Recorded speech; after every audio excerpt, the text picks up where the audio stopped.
Hello and welcome, anybody, everybody, but probably nobody. This is ThorW bringing you another DFO tutorial series. This is going to be a whole series here on PvP.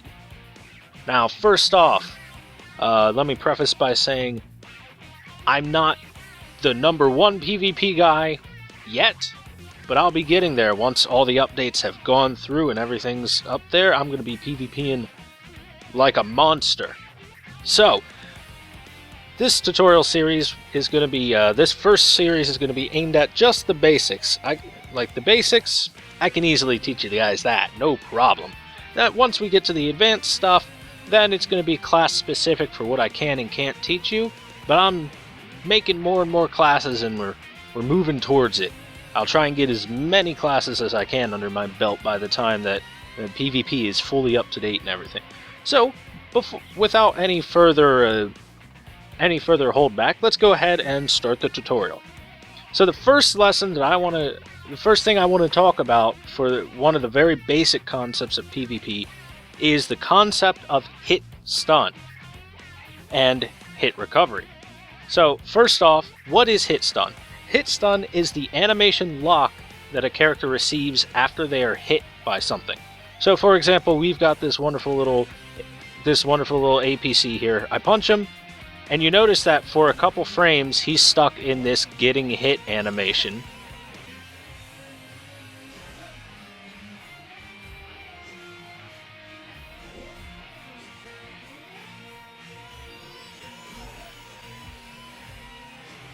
As opposed to his idle animation.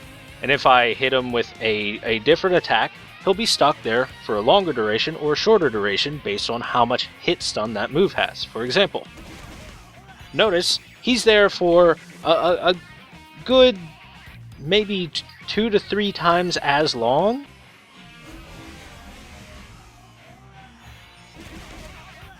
as opposed to a normal hit. If I go ahead and throw a Sidewinder, about the same. So there's obviously different levels of hit stun. So, one very important concept for you guys to try and figure out is to figure out exactly how much hit stun your different moves have.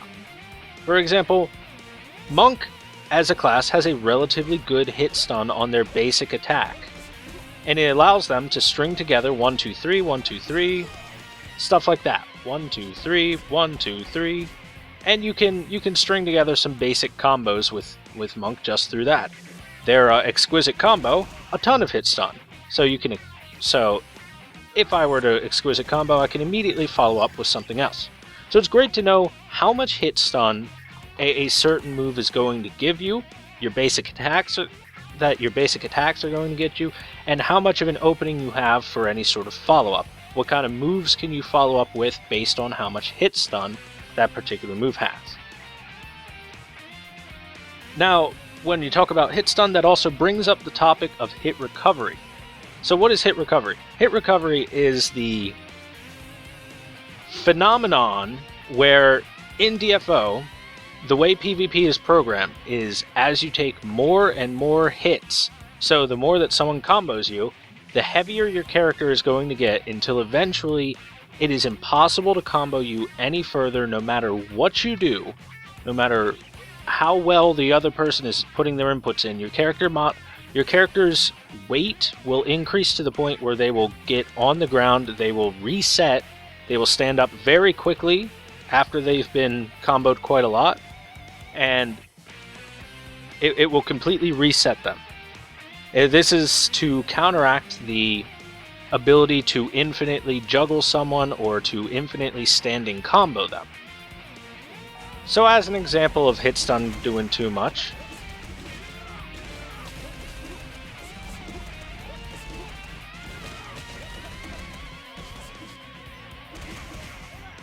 is that normally exquisite combo does not knock someone on their ass.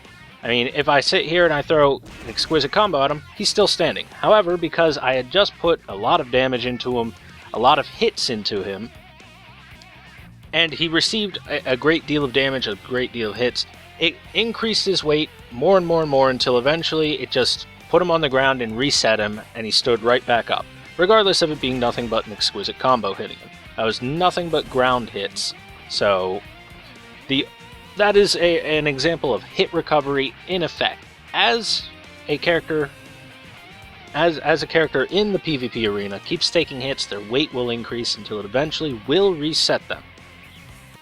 Okay guys, so now that you have an idea of what hit stun is, let's go ahead and talk about grabs in Dungeon Fighter Online.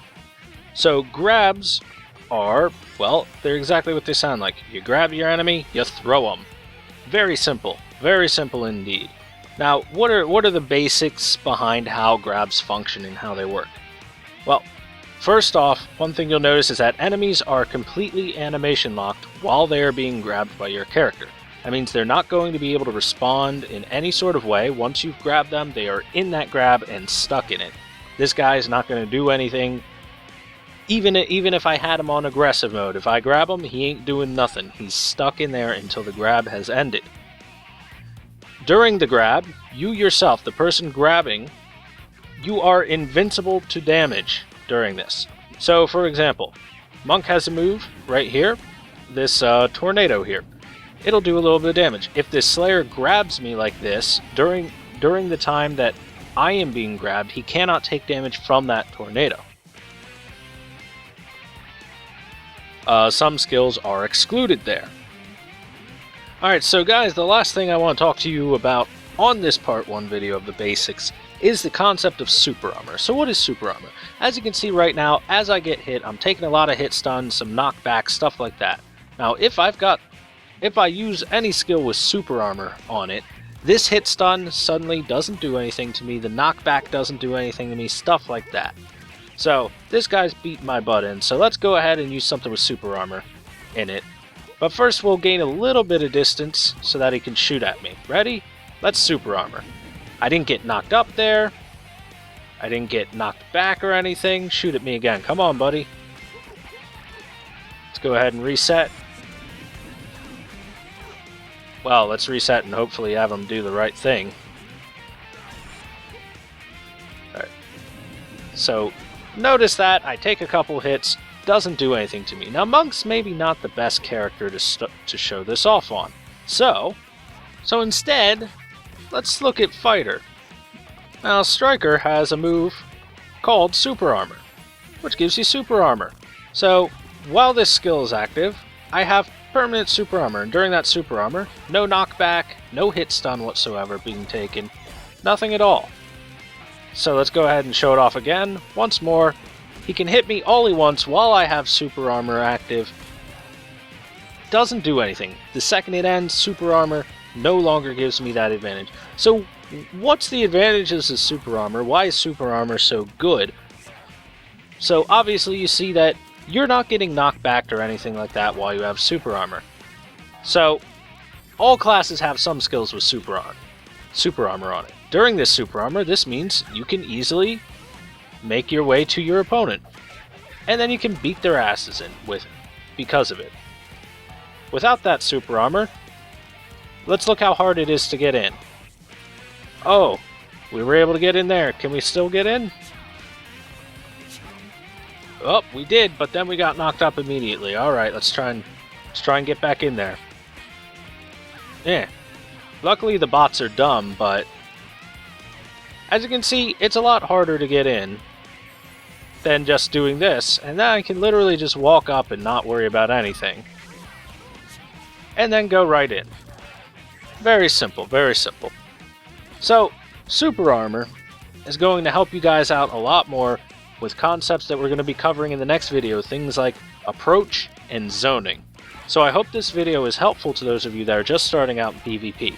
If you do like the video, be sure to subscribe so you don't miss any more. Check the description below for more videos on DFO, this playlist for this PvP series, which will be added onto in the next coming days, and any more videos which you may want to see of me. I do play other games, but for now we're focusing on DFO, and I'll welcome you guys back tomorrow, where we get part 2 of the very basics of PvP and DFO, where I'll teach you a little bit about approach, zoning, recovery, maybe a little bit more.